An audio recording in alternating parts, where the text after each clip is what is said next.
Phantasy Star 3 has a reputation for being the worst title in the classic series. The black sheep, whatever you want to call it. In recent years, it has found some fans and even become somewhat of a cult classic in the eyes of a few. Before playing it for this, I expected to zag against the popular opinion because I had played through a good chunk of Phantasy Star 3 in the past and remembered thinking that it wasn't that bad. Now after finishing it, with an asterisk, which I'll explain later, playing this immediately after 1 and 2, my overall takeaway is that if anything, Phantasy Star 3 does not get enough shit. Articles like this, representing it as ambitious yet flawed, are commonplace, and it feels like whenever this game comes up in conversation, that's where the discourse heads. I don't even agree with that assessment. That's far too kind. It's dreadful. Even when you take into account this being from 1990, even when everybody already admits that this is the worst Phantasy Star game, it goes beyond just being an underwhelming title in an otherwise well-respected series. And it's not because it was too ambitious. If anything, the game barely tries. It's this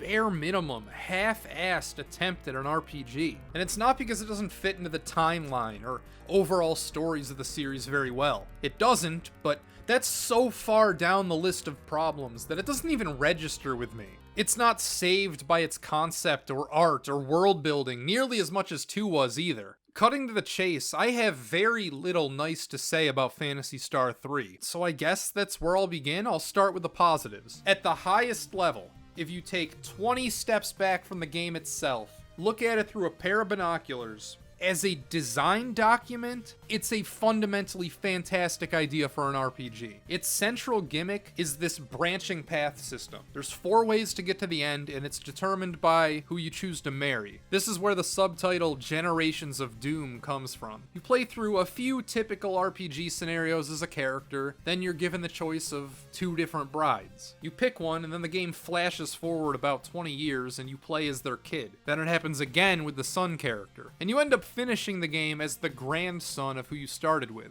That sounds awesome, right? If you haven't played it and I'm just selling you on the concept of a game, that sounds like a pretty good hook. It'll incentivize multiple playthroughs, it opens up possibilities to see the same world through different perspectives. You could explore butterfly effect-like consequences that your early actions have later on. There's essentially 7 different protagonists, meaning you could have each one of them represent a different playstyle and personality. Think like the 7th Saga, how each of your starting characters was a different archetype from an RPG. It could do something like that. There is an untapped ocean of possibilities here. Based on how I started this and my tone, do you think that they explore any of these? Or do anything interesting at all with this concept for that matter?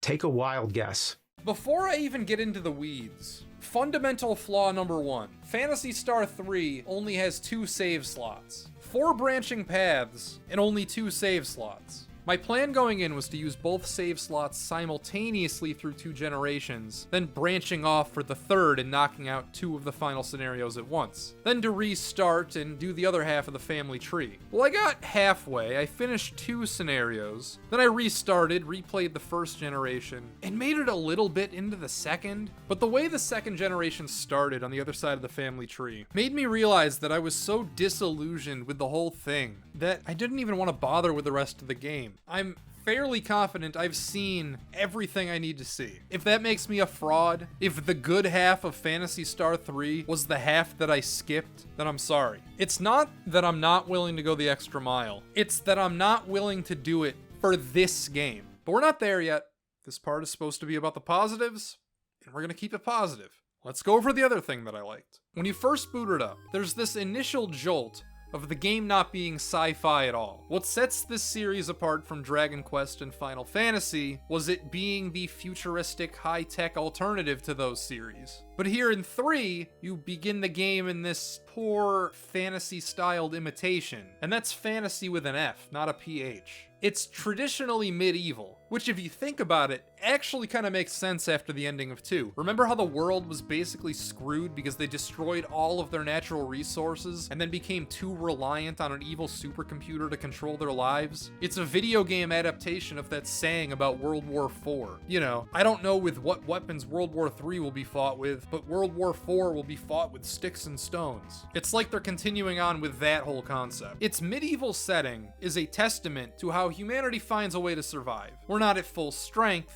In fact, we've reverted technologically quite a bit, but we're still here. Then the first time you access one of these transportation bridges to see this technological, obviously man-made passage, this is a real oh shit moment, suggesting that perhaps there's more going on than we realize. This isn't just a medieval world. It's built on the foundation of ancient technology, perhaps. That whole trope. Then the reveal of this secret ancient technology leaves much to be desired. The twist about halfway through is that you're on a giant spaceship full of people from Palma who evacuated the planet before it got blown up in 2. It has now been 1,000 years. Again, why is it always 1,000 years? That's too many years. And the truth about your society has been lost. It's like WALL-E, but instead of everybody becoming morbidly obese and allowing technology to take over their lives to the extent that they forget about what it means to be human, that's more like the theme of the last game. For some reason, on this spaceship, everybody just reverts back to medieval, non-technological ways of life?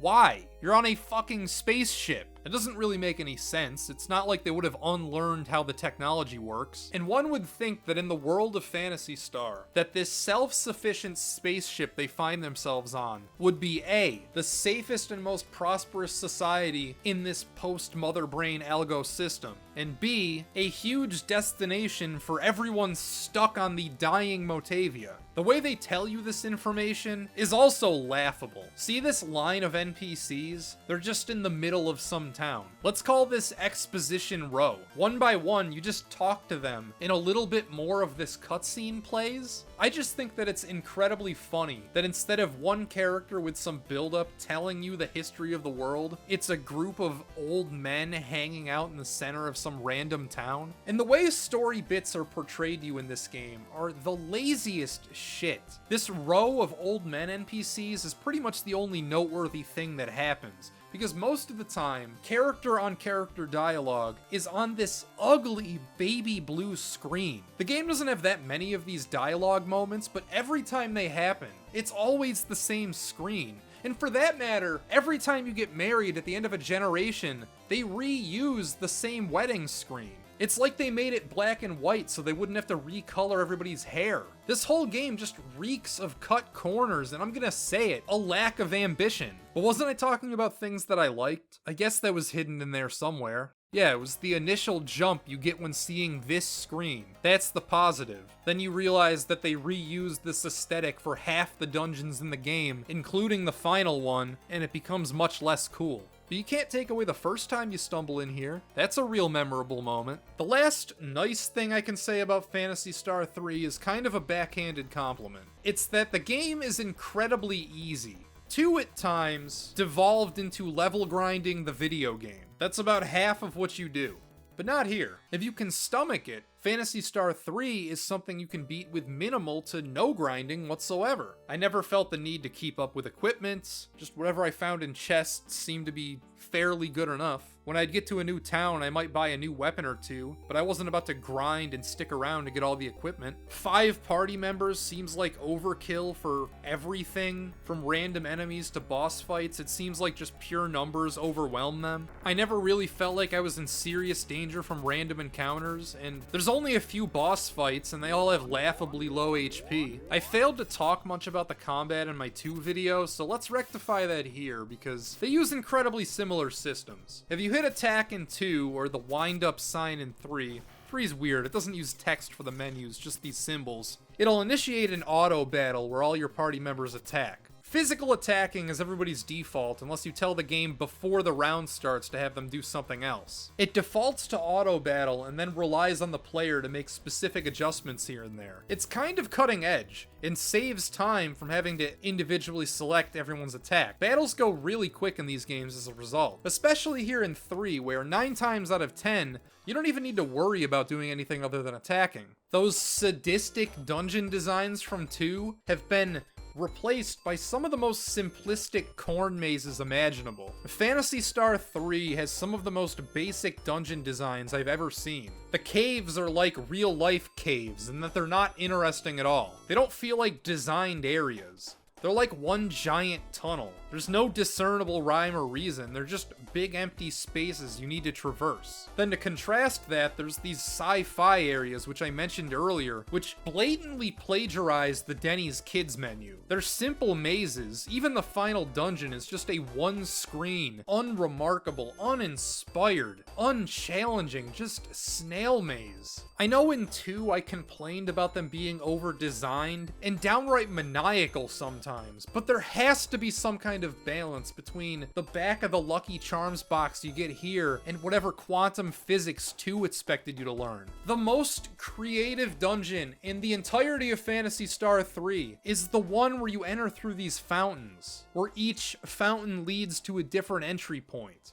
And that's it! That's the whole gimmick! A dungeon with more than one place you can enter. Even then, it looks as simple as this. It's just another generic maze. Every tiny advancement you make in 2, you feel like you earned. Like the game is pitted against you succeeding. 2 almost feels like there's a very unhappy man living inside your Sega, rooting at every step for you to not succeed. 3 is so easy, so bland, that you don't even have to pay attention. Just auto-battle your way through everything. Just mindlessly wander through every dungeon. All the NPCs speak like 4-year-olds too, so it's not engaging to read either. The interiors of each town are much more spread out, with either the same or less content than they did in 2. Your characters move at about the same speed in both games, but it feels so much slower here in 3 because everything is so spread out. You can also go into buildings unlike last time, but it's mostly pointless. Most of them have upstairs areas, but 19 out of 20 times they'll be completely empty, so there's no point, with the other 1 in 20 occasions just having an NPC which says stupid shit like, "Satellite, it's nothing more than a tall tale." Wow.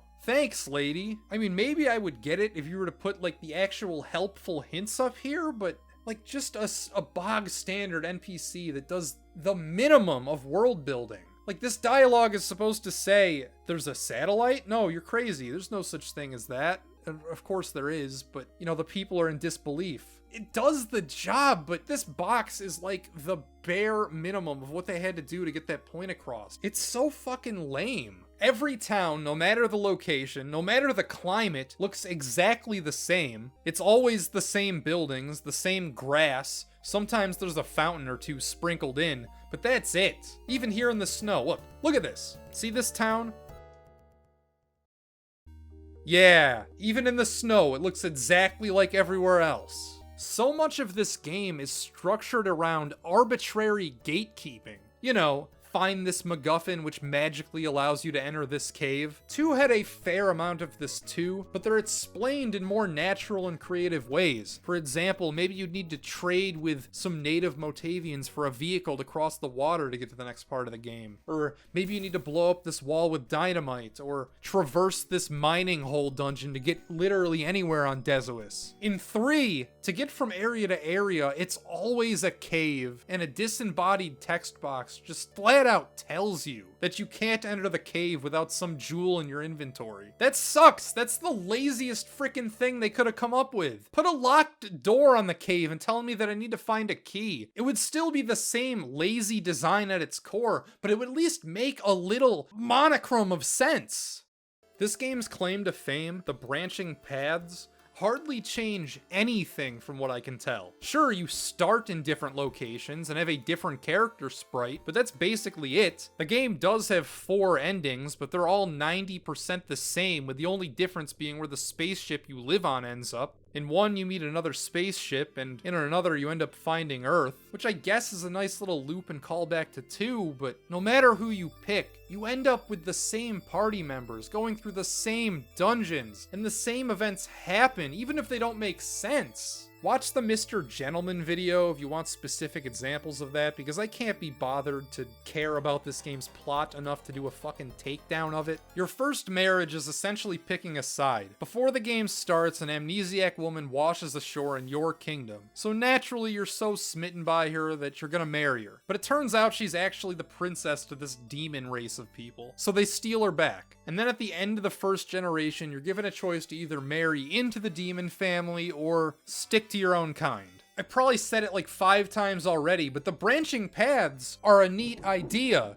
But when they boil down to you exploring the exact same areas, no matter which path you take, only with shuffled starting and ending locations? Like, what's the point? It doesn't do anything with the concept of passing of time or the different bloodlines affecting how the story plays out. You're always going to end the game by opening a treasure chest and defeating this cartoon villain bastardization of Dark Force. I wish that they did more with the whole multiple main characters angle. Each chapter is basically the same thing. Sure, each character will learn different magic techniques depending on which path you go down, but magic kind of sucks in this game, so your main character is always going to end up relying mostly on physical attacks anyway. Look at, I don't know, Dragon Quest IV, which came out 2 months before Phantasy Star 3, by the way. That's a game with 5 distinct chapters, and each one of them mix up your party's composition, leading to drastically different styles you're forced to adapt to. On top of that, each chapter also tells a completely different type of story,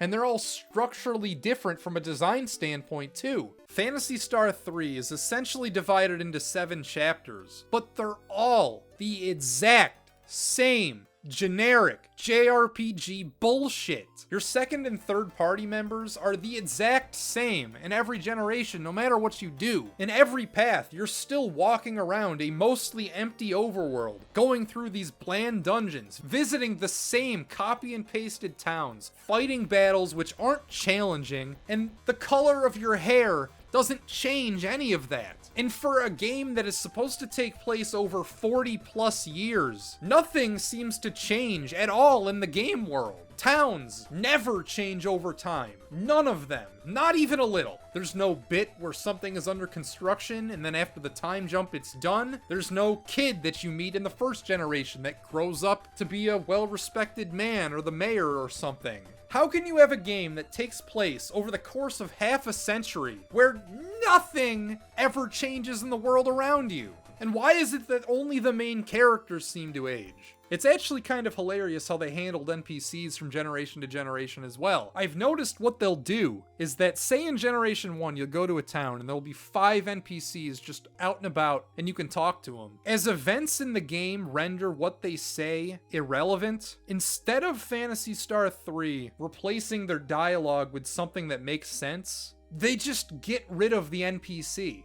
Take this town, for example. If you visit in Generation 1, you'll find these guys walking around in the field back here. But if you come back later in any other generation, they're gone. They're just straight up gone. The only NPC you can find walking around the town anymore is the one that just says, "Welcome to my village." In Generation 2, one of your party members, and actually a spouse choice, is a woman named Layla. You recruit her in this temple that's hidden in a river. If you didn't pick her at the end of the chapter to marry, then you can actually go back to the same temple in Generation 3, and you can actually re-recruit her again. And she looks exactly the same 20 years later. The overall story arc is supposed to be that there are these 2 warring factions which eventually realize that Dark Force is the real enemy, so they team up to defeat it. You remember Dark Force, right? He was the final boss in 1 after taking over the mayor's spirit. He was the second to final boss in 2, and one of my favorite parts of the whole game, because he's not as much an enemy as as it is a manifestation of all the evil that resides within yourself. Phantasy Star 2 was a game about humanity's excesses naturally leading to the destruction of everything. And Dark Force was this concept that would worm itself into your heart,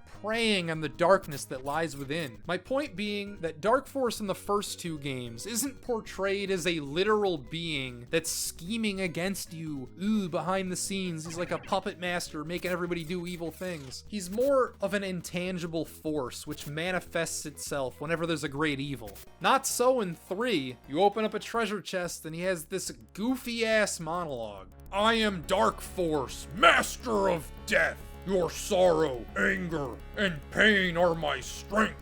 Observe my might and despair of life, fools. And then you fight him like any other enemy in the game.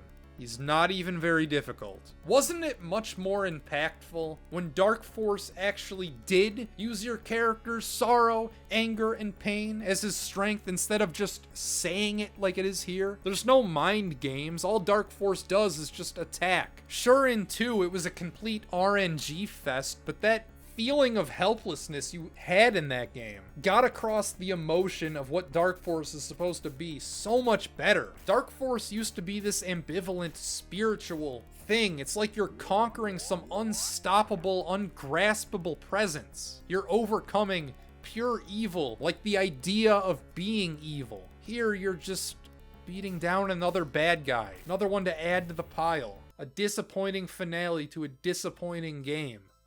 You know, Phantasy Star 3 is kind of a junky piece of garbage. But then again, so was 2. But you don't see the same kind of world building or inspired artwork and theming with this one. It's like you're getting everything shitty about playing an old 80s JRPG, with none of what makes some of them great. Consider the big 3 original JRPG series: Dragon Quest, Final Fantasy, and Phantasy Star. Both Dragon Quest and Final Fantasy, through their first 3 entries, got inarguably better as they went along. You can see the evolution from one game to the other to the other. Phantasy Star tried to invent the wheel all 3 times, so it didn't evolve in nearly the same way. They killed it the first time, and you could still make an argument for Phantasy Star 2 being better than both Final Fantasy and Dragon Quest's second entries. But as those series began to round into form, as they were figuring out what they were, Phantasy Star just keeps wandering further and further away from what made it great. The core issue with Phantasy Star 3 is that it commits the primary cardinal sin that any piece of media can make. It's boring. You can say a plethora of negative things about 2. More, in fact, than 3. You can point to more concrete examples of iffy game design, I guess, in 2 than you could in 3. Because that game had ambition. This one doesn't. 2 felt like it was designed by an evil scientist conducting psychological experiments. It's a pain in the ass to play, but it's also clearly a cohesive and inspired vision. Through the haze of old JRPG slime, you gaze at Phantasy Star 2 and you see a game with heart and a soul. 3 gives off minimum wage, I don't give a fuck about my job energy. It does the bare minimum with its concepts at every turn. It doesn't meaningfully utilize its concept in any interesting ways. It doesn't seem to understand or care about building upon the world established in the first 2 games. It was made by an entirely different team from the first 2 games, and it shows. Because they failed not only at crafting a compelling sequel, but they failed to make a compelling standalone adventure too. I hate this game. Didn't expect to say it going in, but I do. There is nothing here worth seeing. Not one thing. People might drop Phantasy Star 1 because they don't like first-person dungeon crawling, or because they got stuck and they can't figure out what to do next. They might drop Phantasy Star 2 because you need to constantly grind and that gets annoying fast. But they'll drop 3 because they're flat out bored. You see almost everything the game is ever going to offer in the first couple of hours, and if you already know the twist, which if you're watching this video and made it this far, well, I already told it to you, and you probably knew it going in anyway, a twist that doesn't even make much sense, then the game has nothing else. Not only is it the worst Phantasy Star, it's a bad game overall. Like, it's down there with some of the worst Super Nintendo games I've played. Many people have said something to the effect that Phantasy Star 3 was ambitious but flawed. And that's where the overall reputation stands today. I don't expect to change it, but it's a hard disagree on my part. Having a good concept for a game, and then just completely refusing to get out of bed, just refusing to do anything with your idea. Does that make you an ambitious game? Is that all you need? You just need an idea that, if handled differently, could have been a good game? I would give that label more to a game which misplaces its effort into the wrong direction. Something you can tell that they spent so much time, love, and attention on, but the end product just doesn't quite work. On the Sega Genesis, something like Comic Zone. That's an ambitious but flawed Genesis game. Do you want an RPG example? Let's say Live Alive. That's something I would call ambitious but flawed. But there is more love, care, heart, and soul poured into any one chapter of Live Alive than the entirety of Phantasy Star 3 combined. Shout out to the patrons, shout out to William Robert Lee. Never trust anyone who needs a haircut. See you next time. Goodbye. Put a locked door on the cave and tell me that I need to find a key. It would still be Jesus, do you hear that?